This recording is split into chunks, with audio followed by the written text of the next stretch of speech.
Hey guys, welcome back to another video. So this topic specifically is something that I have been wanting to cover and something that I've thought about myself. And I know that there are going to be a few people out there who might not agree with the things that I'm going to say. So what is veganism? Is it a cult? Is it people actually trying to promote a way of living? Is it really compassionate? What is veganism exactly? And just to start off my point of view on what is veganism, the way that I see it is vegans and veganism in general is a way of trying to promote peace, equality, health, and also being conscious, just being a conscious eater overall, and realizing that your food choices have a bigger impact on the world. If we can feel how can we say that these animals don't feel at all? So for me, veganism means more than just eating. It's about making a conscious decision to change your lifestyle to being one that's much more conscious and aware of things you're buying, the things that you're wearing, just all around making sure that you're causing no harm to anybody else. And that's the simplest way that I think I can put it. I read the other day that in an article that someone had published on a blog that veganism is a cult, and I don't think that it is a cult. I can see how a lot of people think it is a cult, although I don't agree with that at all. Our purpose really is to try and show others that compassionate living can be delicious and also really sustainable at the same time. The way that we're eating is much more sustainable than the way that we are currently eating. The Western diet is not sustainable, and it is ultimately contributing to the changing of the climate. The UN came out with a long report that basically said animal agriculture is one of the biggest contributors to climate change. And if you don't believe me, go ahead and do your own research. Hopefully you guys will understand that it's not a myth. The reality is that climate change is real and we are part of that change, and we could kind of not necessarily reverse it, but we could definitely slow down the pace that we're going at if we were to make healthier choices and we were to just make conscious decisions about the things that we're using, like plastic. So I don't want to make myself seem like I'm some amazing person. I'm just a regular person. I'm someone like you, and it's something that is definitely doable. I changed my lifestyle almost 2 years ago.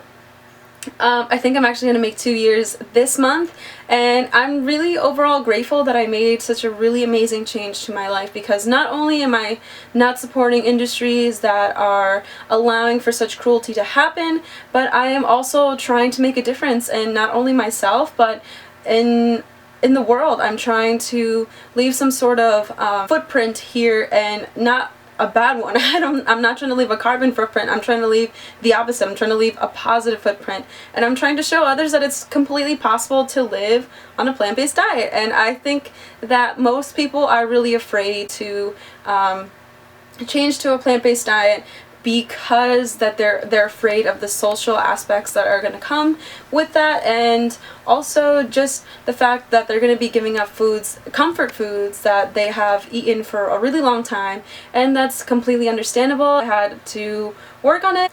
You know, if you truly want something, you're going to make an effort to want to do whatever it is that you can to make that transition to whatever it is that you want. And so that's exactly what I did. I really felt passionate about what it is that I saw.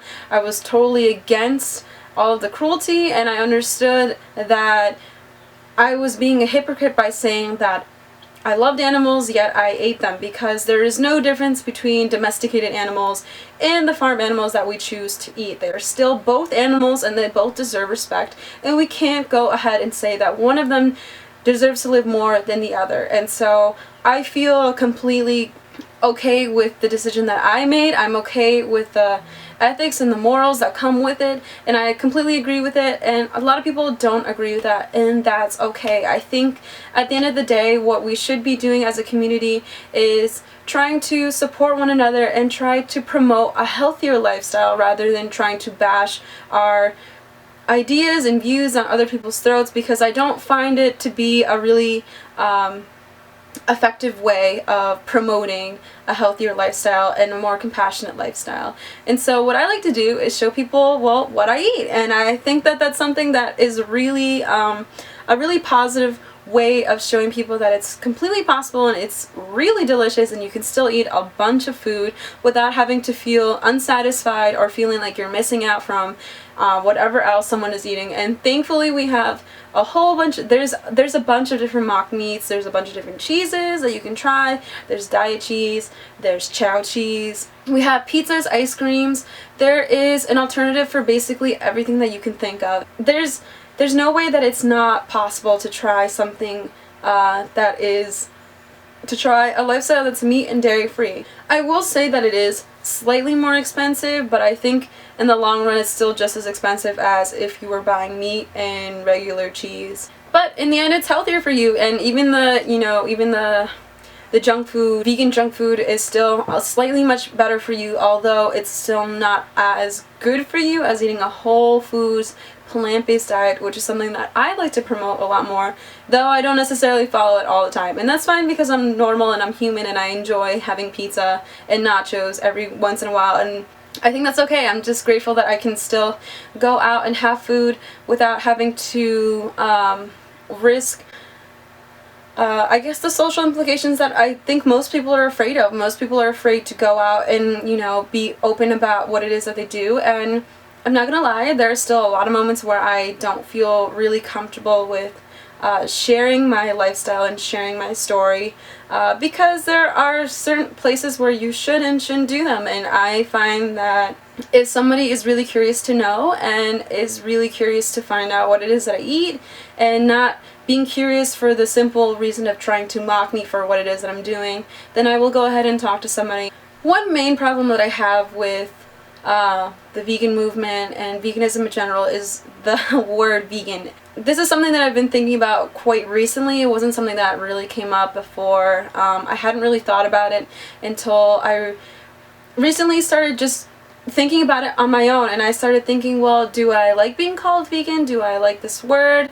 I was thinking about the word specifically and really what came along with it, and as much as I enjoy being part of that vegan community, I don't want to be a stereotype. I'm not just some crazy vegans. There's just a stigma that's placed with the word veganism, or vegan I should say, and I don't really enjoy it. It's not nice. I feel like it undermines the actual cause and the purpose of what it is that I'm actually trying to do. And so from now on, I'd really like to not call myself vegan, which is going to maybe upset some of my other vegan friends out there, but what I'm really trying to say is that it's not just something that's, it's not a fad, it's not something that I'm gonna do one day and then forget about the next day. It's something that I'm gonna stick with for the rest of my life because I understand that unnecessary torture is completely fucked up, and I'm not trying to be part of it, and that's all there is to it. I don't want to be part of it. I want to be healthier. I enjoy all the benefits that come from being healthy, from the hair that's really nice and shiny, to my skin that has cleared up so much, to the energy that I have now that is so much more better. I think a lot of people associate vegans with like this hippie look, and as much as I do like that hippie look, it's not everyone looks that way, and not everyone falls under that category. There are all different types of vegans, and I think it should just overall be something that you do. It's just a lifestyle. There's some people who don't like mayonnaise, there's some people who don't like mustard. I just so happen to not like meat and dairy. It's not that far-fetched. It's only far-fetched as much as you make it, and until you really do your research and become educated on the topic, you can't really make a conscious choice and conscious answer to, why not, basically. Like, why wouldn't you want to try it at least? So overall, I just want to say that what it is that I'm doing here is not something that is impossible. You can do it yourself, and it's something that is delicious and it's really fun. What it is that I'm really doing is trying to promote compassion and trying to save the world, because eventually I'm gonna be a parent, I'm gonna have kids, and whenever that time comes, I'm not gonna want to live in a world that is falling apart. I'm trying to help and not be part of the problem. I want to be the solution, and that's what I want to do. And if you guys have any questions on what it is that I do or in this lifestyle, I would be more than happy to share those things with you. Anything from the clothes that I wear to the products that I use. you would be really amazed at how many animals are being tortured for our own benefit because we're selfish, and we don't really see that. And most people aren't even selfish. People just don't really know. People usually don't know, or they don't really understand what it is that's happening. And until those people see and understand and become educated on the topic, that's when people start realizing, oh shit, this is really fucked up, and we're doing a lot that's damaging to the earth, to our own bodies, and overall to the animals. I personally went vegan at first for the animals because I really do care about them. But I also realized that my health was in danger. There are a lot of different diseases out there that could be fixed just from eating much healthier, and I don't think people understand that. I just want to say that the foods that we eat can be damaging. All that junk food, all the processed food, if you really think about it, there are ways of killing your body and making you become diseased, so that way you will go to the doctor, spend all of your money there, and spend thousands on medical bills, on potential surgeries that you might have to have, just because of the foods that you've been eating. And that's not something that I'm interested in. I'd much rather spend a little bit more on food that is much more healthier for me than spend 100 or 1,000 more on bills, medical bills, on medicines, on pills that are completely unnecessary. Not to say that medicine isn't great, because it is, but it shouldn't be our main source for trying to cure different problems that arise in our own bodies. Let your food be your medicine. And I think with that being said, I'm going to end the video. Thanks so much for watching. I hope you guys have enjoyed. I hope this doesn't hurt anybody's feelings, and I hope that you guys go ahead and do your own research and kind of look around, and don't be quick to jump to conclusions, whether that be with veganism or anything else. Always be open to listening to someone else's viewpoint, because you might end up agreeing with some of the things that somebody else is trying to spread, a message that they're trying to spread. So yeah, so I think that's it for the video. Thanks so much for watching, and I will see you guys in my next one. Bye!